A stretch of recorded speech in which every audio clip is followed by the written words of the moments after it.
Assalamualaikum warahmatullahi wabarakatuh. Alhamdulillah, hari ini jumpa lagi pada mata kuliah Manajemen Akreditasi Pendidikan Islam, pertemuan kedua. Mohon maaf Bapak Ibu, malam ini harus saya rekam video untuk pembelajaran Bapak Ibu karena saya akan berada dalam perjalanan pulang dari tugas di luar kota menuju tempat tinggal. Baik Bapak Ibu, tanpa mengulur-ulur waktu, maka kita hari ini akan masuk pada materi kedua sesuai RPS yang sudah kita perlihatkan minggu lalu, itu tentang hukum atau aturan yuridis tentang akreditasi pendidikan Islam ini. Baik, saya coba akan share screen, Bapak Ibu izin untuk mengetahui. Baik.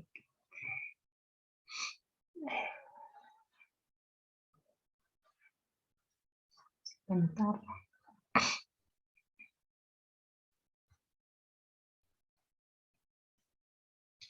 Baik ya, ini sudah tampak di tampilan Bapak Ibu semua. Saya coba slideshow dulu. Sebenarnya untuk materi ini sebenarnya membaca karena memang dasar yuridis akreditasi sekolah atau madrasah ini ya Bapak Ibu. Ini saya ambil di bansm.kemendikbud.go.id, artinya dasar hukum ini tidak boleh lewat dari aturan-aturan yang sudah ditetapkan oleh Kemendikbud. Yaitu yang pertama adalah Undang-Undang Nomor 20 Tahun 2003 tentang Sisdiknas. Ini memang segala dasar tentang sistem pendidikan nasional, baik akreditasi maupun lainnya. Kemudian peraturan pemerintah tentang standar SNP, Standar Nasional Pendidikan, kemudian tentang pengelolaan dan penyelenggaraan pendidikan, kemudian tentang Badan Akreditasi Nasional, kemudian aturan dari Kementerian Agama tentang penyelenggaraan pendidikan madrasah pada pasal 1 ayat 11, kemudian Kemendikbud untuk Badan Akreditasi Perguruan Tinggi, Badan Akreditasi Nasional Sekolah dan Madrasah, dan Badan Akreditasi Nasional Pendidikan Non-Formal periode tahun 2012 sampai 2015.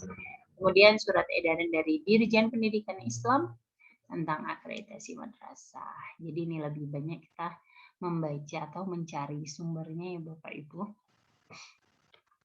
Baik, kita lanjut. Dari Undang-Undang Nomor 20 Tahun 2003 tentang Sistem Pendidikan Nasional atau Sisdiknas, akreditasi dilakukan untuk menentukan kelayakan program. Ini minggu lalu udah kita bahas ya Bapak Ibu. Layaknya suatu pihak dengan mengevaluasinya. Nah, bagaimana mengevaluasinya? Yaitu sebuah program dalam satuan pendidikan itu. Sehingga menjadi salah satu bukti atau kepercayaan diri program tersebut dan satuan bisa menjadi daya jual ya secara tidak langsung. Kenapa saya bilang daya jual? Kalau yang udah premium itu nggak perlu rebutan karena memang dicari, bukan contohnya sekolah-sekolah unggul yang memang udah diam aja duduk-duduk, namun memang dicari oleh orang tua siswa atau orang tua. Selanjutnya, akreditasi terhadap program sistem pendidikan dilakukan oleh pemerintah atau lembaga mandiri, juga sudah dibahas dalam minggu lalu. Yang melakukan institusi atau perguruan tinggi itu BAN-PT, sedangkan untuk sekolah dan madrasah dan BAN-SM sifat terbuka, karena kita tahu mutu dari BAN-SM adalah terbuka, terpercaya. Sebagaimana dimaksud dalam ayat 1, ayat 2 dan ayat 3 diatur lebih lanjut dengan peraturan pemerintah. Peraturan pemerintah ini nomor 19 tahun 2005. Sebentar ya Bapak Ibu. Maaf. Jadi peraturan pemerintah nomor 19 tahun 2005 ini bagaimana diubah dengan peraturan pemerintah? Sebentar. Saya ada yang ketinggalan sepertinya.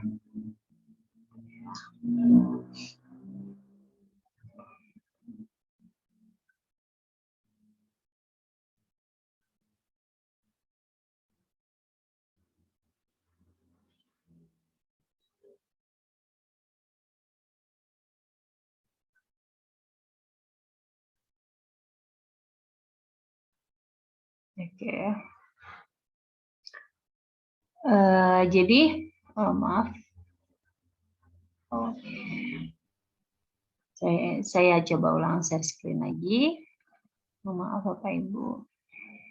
Nah ini ya. Saya coba share screen ya.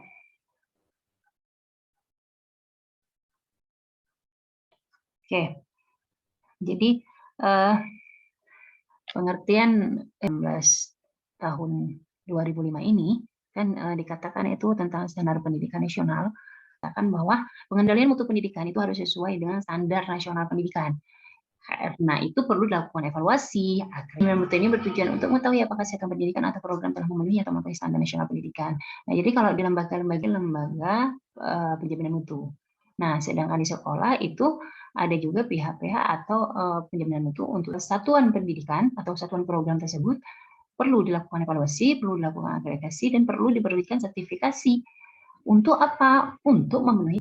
Kemudian, jadi proses evaluasi pendidikan itu harus diarahkan pada upaya untuk menjamin terselenggaranya layanan pendidikan yang bermutu.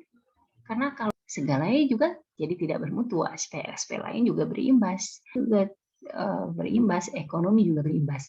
Jadi kenapa sangat penting?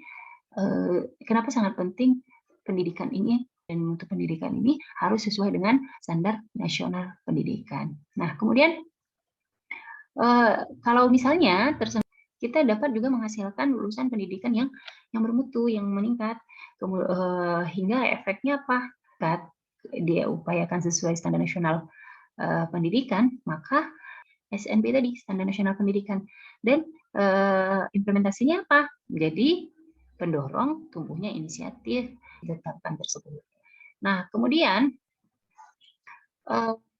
proses akreditasi kan kita ketahui kan harus dilakukan. Tujuannya untuk apa? Untuk memberdayakan atau membantu program ini dan satu pendidikan itu berkembang lagi ke SNP-nya. Jadi cara terbukanya juga harus sesuai dengan NSP, cara mengevaluasinya nasional pendidikan agar apa? Agar maka kita berharap juga hasilnya juga sesuai dengan standar nasional pendidikan.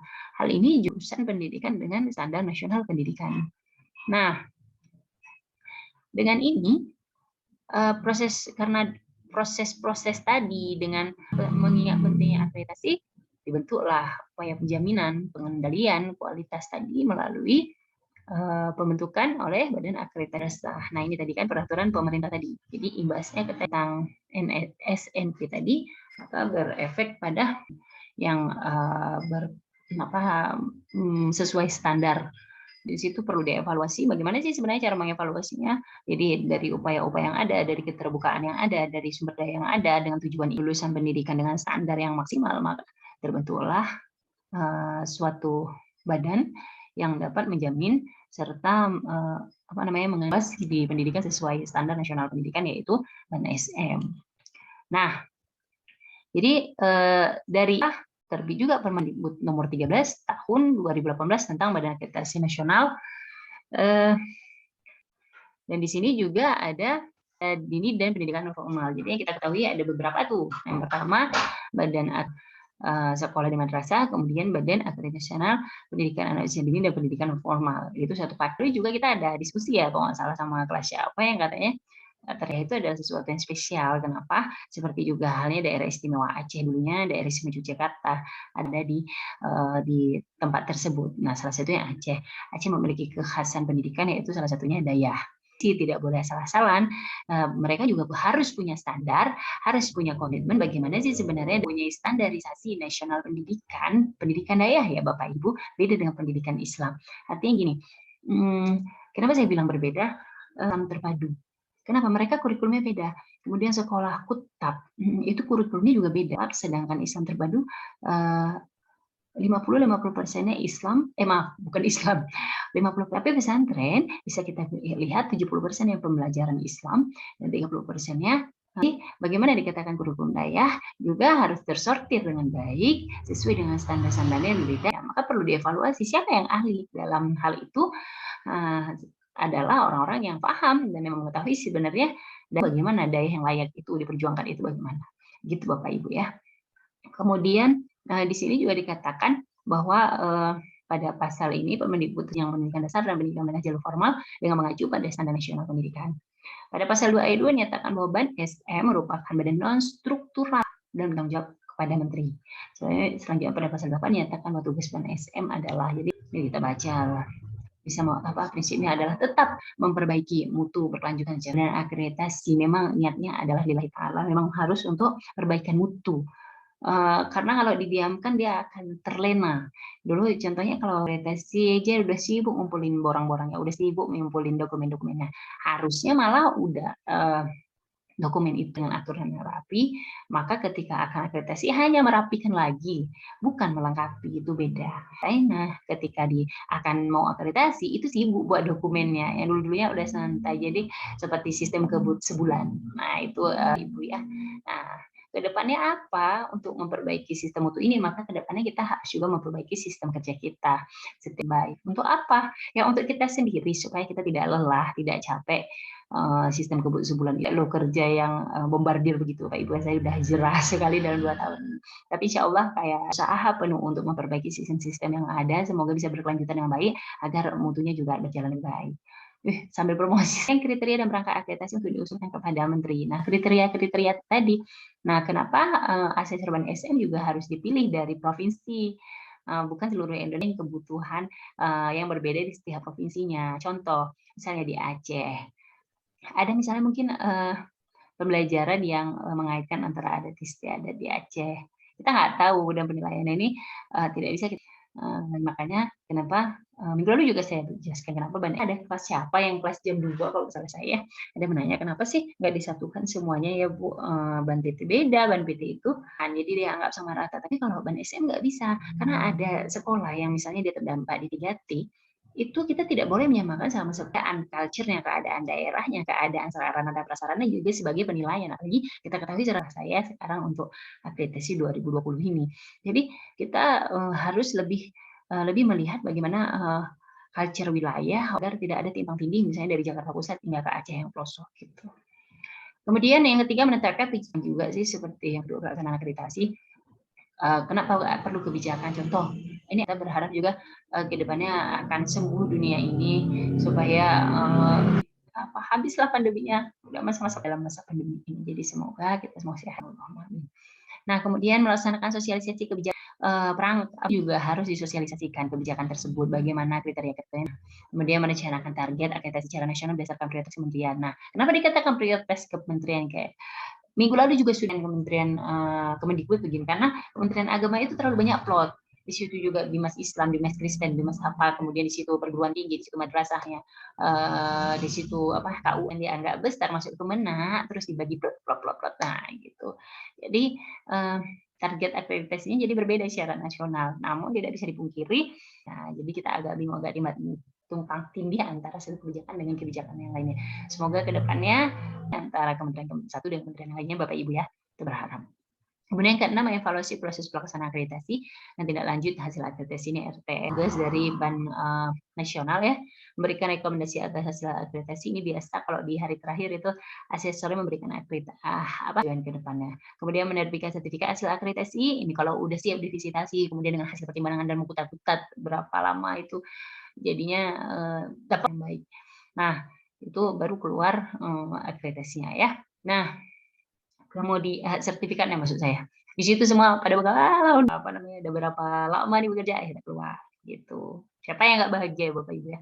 Tugas dari BAN SM melakukan kerjasama dengan pemangku kepentingan terkait di tingkat nasional maupun internasional adalah dasar hukum pedoman akreditasi sekolah madrasah adalah sebagai ini banyak ya Bapak Ibu, nanti Bapak Ibu bisa baca ada berapa ya? Saya coba lihat 33, 40 Bapak Ibu. Di capture saya pelan-pelan ya. Oke, ini dari sini ya. Oke. Ini silahkan Bapak capture, Bapak Ibu kayak itu referensi aja boleh. Baik, kita masuk slide ke nomor 15 dari nomor 7. Boleh di capture juga. 7 saya. Kemudian ini sampai nomor 23 dan yang terakhir 24 sampai 33 dan yang terakhirnya baru sampai 40 itu dia. Baik Bapak Ibu, karena sudah berakhir di ini 2352 supaya besok enggak sibuk waktu di perjalanan ya. Baik, karena sudah selesai, maka insya Allah kita jumpa minggu depan, mudah-mudahan bisa nge-zoom. Tapi saya nggak tahu juga karena tanggal kemungkinan saya buat video lagi seperti ini. Mohon maaf Bapak Ibu kalau nggak bisa nge-Zoom, tapi insya Allah saya akan memberikan yang maksimal. Subhanakallahumma wa bihamdika asyhadu an la ilaha illa anta astaghfiruka wa atubu ilaik. Untuk menandakan Bapak Ibu, saya minta Bapak kasih atau boleh bertahu nih Bapak Ibu, maaf karena saya tidak bisa hadir besok ya wabarakatuh. Saya stop share dulu ya.